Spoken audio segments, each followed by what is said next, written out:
વડોદરા શહેરના ward number 16 Gajrawadi વિસ્તારમાં આવેલા જય સિયારામ નગરના રહીશોએ આ વિસ્તારના બે કોર્પોરેટરો શોભાના ગાંઠિયા જેવા હોવાનું જણાવી લોકોએ આક્રોશ વ્યક્ત કર્યો હતો. રહીશોએ ખુલ્લેઆમ આક્ષેપ કર્યા હતા કે વિસ્તારના બે કોર્પોરેટર ઘનશ્યામ સોલંકી અને સ્નેહલ પટેલ ચૂંટણી પછી ક્યારેય વિસ્તારના લોકો વચ્ચે દેખાતા નથી. રહીશોના કહેવા પ્રમાણે વોટ લેવા આવ્યા હતા, પરંતુ વિકાસની વાત આવે ત્યારે તેઓ અહીં દેખાતા જ નથી. વર્ષોથી રોડ, રસ્તા અને ગટર લાઇનનો મુદ્દો અધૂરો છે. સ્થાનિક રહીશોનું કહેવું છે કે વિસ્તારની મુખ્ય સમસ્યાઓ વર્ષોથી યથાવત છે. રોડ, રસ્તા બનાવાયા જ નથી. ગટર લાઇનનું કામ હજી સુધી અધૂરું પડ્યું છે, તો બીજી ઘણી બધી ગલીઓમાં રોડનું કામ અધૂરું છોડીને કોન્ટ્રાક્ટર ચાલ્યા ગયા. આંગણવાડીના ભાડા મકાનમાં ચલાવવામાં આવે છે અને તેની બહાર રાખવામાં આવેલા પેવર બ્લોક પણ ખસી ગયા છે. રહીશો આક્ષેપ કરે છે કે કોન્ટ્રાક્ટર માત્ર બિલ પાસ કરાવવા માટે કામ કરે છે. ગુણવત્તા તપાસવા કોર્પોરેશનના અધિકારીઓ ક્યારેય આવતા જ નથી. સ્થાનિક લોકો કહે છે કે ભાજપ હોય કે કોંગ્રેસ, બંને વચ્ચેની રાજકીય હરીફાઈનો ભોગ પ્રજા બને છે.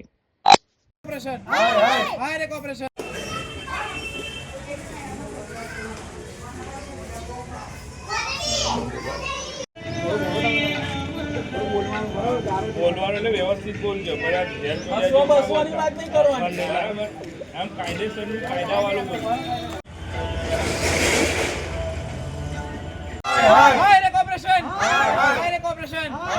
આપણે ગાજરાવાડી સુએજ પમ્પિંગ સિયારામ નગર આ વિસ્તાર છે, જે સુએજ પમ્પિંગની નજીક આવેલો છે.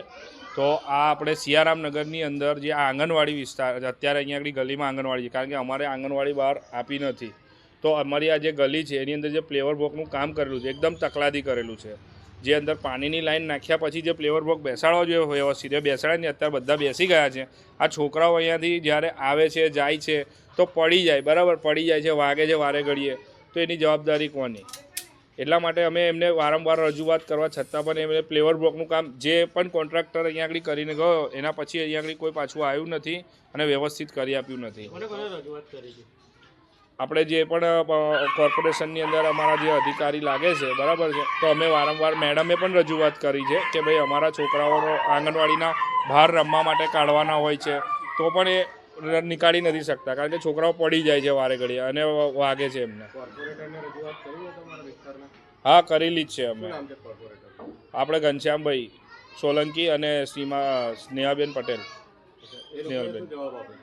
એ લોકો આવીશું, અમે તમારા વિસ્તારમાં ચેકિંગ કરવા આવીશું, જોવા આવીશું, તમને મળવા આવીશું, એવું જ કહે છે. પણ અત્યાર સુધી કોઈ જોવા બી નથી આવ્યું, મળવા બી નથી આવ્યું. જ્યારે ચૂંટણી હતી ત્યારે એ એમના ચૂંટણી મોરચામાં આવ્યા અને એના પછી જીત્યા પછી એકવાર રાઉન્ડ મારી ગયા, બસ. પછી તો અહીંની કોઈ પણ વ્યક્તિ એવું કહે છે કે સ્નેહલબેનને હું ઓળખું છું કે ઘનશ્યામભાઈને ઓળખું છું, તો તમે કોઈ આપણે કરવા રાજી.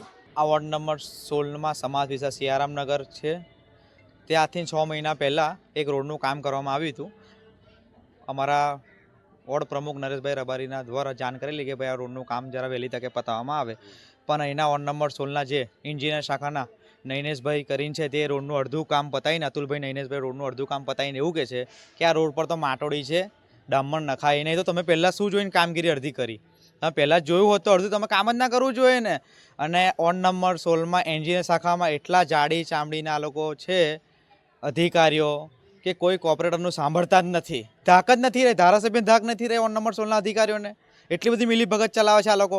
કોન્ટ્રાક્ટર જોડે ખાલી મસાલો જ લેવા છે, મજાય મસાલો મળે ત્યાં આગળ કામ કરવાનું, બાકી કામ કરવાનું નહીં. વોર્ડ નંબર 16માં ગાજરાવાડી વિસ્તાર સાંભળે છે કોઈ રિક્ષાવાળો તો રિક્ષા લઈને નથી આવતો, કોઈ તમારા બની તો બધા બહુ ખાડા છે. ગાજરાવાડી પાણીની ટાંકીથી લઈને ડભોઈ રોડ લગી એટલી બધી શ્રમ પરિવારમાં એટલી બધી સમસ્યા છે. રોજ લાઈને રોજ ખાનારો વિસ્તાર છે. આ કોર્પોરેટરનું સાંભળતા નથી તમે એવું કહો છો, તો તમને કેવા કોર્પોરેટરની જરૂર છે? હવે સાંભળે છે ને, અમુક કોર્પોરેટરનું સાંભળે છે અને અમુક નથી સાંભળતા. જેમ કે વિરોધ પક્ષના નેતા છે ભત્તુભાઈનું સાંભળે છે. અમે કહીએ છીએ ભત્તુભાઈ જ્યાં આવીને ઉભા રહે ત્યાં કામ પણ ફટ દઈને થઈ જાય. ભત્તુભાઈની ધાક છે, અથાવત છે, અમે પણ સમજીએ કે ભત્તુભાઈની ધાક છે ભાઈ, અને ભત્તુભાઈની ધાકથી અમુક જગ્યાએ કામ પણ થઈ જાય છે. પણ અમુક કોર્પોરેટરનું ને અમુક લેવલના અધિકારી તો કોઈનું સાંભળતા. વોર્ડ નંબર 16 એન્જિનિયર શાખામાં કોઈ કોર્પોરેટર નથી સાંભળતા. અમારા એન્જિનિયર શાખા એટલી ડેન્જર છે. અમારા કોર્પોરેટર બે ભાજપના, બે કોંગ્રેસના, ચંદ્રકાંતસિંહ ભત્તુભાઈ શ્રીવાસ્તવ, સ્નેહલબેન પટેલ, ઘનશ્યામભાઈ સોલંકી, નલકાબેન, એવા 4 કોર્પોરેટર, બે ભાજપના અને બે કોંગ્રેસના છે. ભાજપમાં કોંગ્રેસમાં કયા કોર્પોરેટરો તમને કામ લાગી રહ્યા છે હાલ? કામ તો શું કહો, હવે બોલે એના બોર વેચાયો વિસ્તાર છે. આજે અમે બોલીશું, કાલ કામ ચાલુ થાય, પરમદાર ચાલુ થાય, એટલે કામ ચાલુ ના થાય. આ જેવો સર્વે કરે છે એ લોકો કયા વોર્ડમાં કયો વિસ્તાર લાગે છે, આ મેં નમ્ર વિનંતી કરું છું ઉપર પણ કે તમે એવો પણ સર્વે કરો કે કયા વિસ્તારમાં કેટલી સમસ્યાઓ છે. તમે એટલી સમસ્યાઓ એટલું વિષય ના લેશો કે ભાઈ કયો વિસ્તાર વોર્ડ 16માં લાગે છે, કયો 14માં લાગે છે. તમે એનું પણ નિરીક્ષણ કરો કે કેટલા વિસ્તારમાં કેટલી સમસ્યા છે. અમારા વિસ્તારમાં ખાલી શ્રમ પરિવારમાં સમસ્યા છે, કોઈ સોસાયટીવાળો તો હું રજૂઆત કરવા નહીં આવે. આગળ ઇલેક્શન આવી રહ્યું છે કે શું રહેશે તમારા તરફથી? આગળ ઇલેક્શન આવી રહ્યું છે, હવે જે પક્ષ કામ કરશે તેને આ લોકો અમારા વિસ્તારના મત આપશે.